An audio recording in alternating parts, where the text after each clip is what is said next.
तो hi guys welcome back. ఎట్లున్నారు అందరూ? ఈరోజు అయితే మనం వచ్చేసినాం మన ధూల్పేట్కి. హైదరాబాద్లో గణేశుడు కావాలంటే ప్రతి ఒక్కరు ఇక్కడ రావాల్సిందే. ఒక గల్లీ మొత్తం గణేశుడు ఉంటాడు, మీరు చూడగలుగుతారు. అసలు బ్యూటిఫుల్ గణేశుడు ఉంటారు. అసలు చూడండి మన గణేశుడిని ఎంత బ్యూటిఫుల్గా చేసిర్రు. ఇక అసలు బాలాపూర్ గణేష్ కూడా ఈడనే చేసిర్రు మన ధూల్పేట్లో. ఇక ఈ గణేషుని అయితే నేను ఇంటికి తీసుకుపోదాం అనుకున్నా, కానీ కాక రేట్ ఎక్కువ చెప్పిండు. మా అయ్య అమ్మ నన్ను ఇద్దరు కలిసి చంపేస్తారు. ఇంకా ఈ శివుడిది చూడండి, అందరు వాళ్ళ అమ్మ అయ్యలకు వీడియో కాల్ చేసి రిక్వెస్ట్ చేసుకుంటుర్రుకి, అమ్మ పైసలు అయ్యే ఈ గణేషుడు ఎంత బుజ్జిగా ఉన్నాడు చూడు, తీసుకుందామని.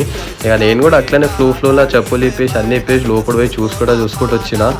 అట్లా చూస్తూనే మళ్ళీ సడన్గా మధ్యలో వర్షం అయితే స్టార్ట్ అయింది. ఇగోది చూడురి, వర్షంలో మొత్తం అయినా వర్షం పడ్డా పర్లే అని ఎన్నో మంది తిరుగుతూనే ఉన్నారు.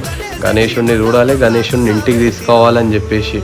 చూడండి అసలు పెద్ద గణేష్లు అందరూ తీసుకుపోతారు. ఇక పోలీస్ సెక్యూరిటీ కూడా ఫుల్ టైట్ ఉంటుంది, ట్రాఫిక్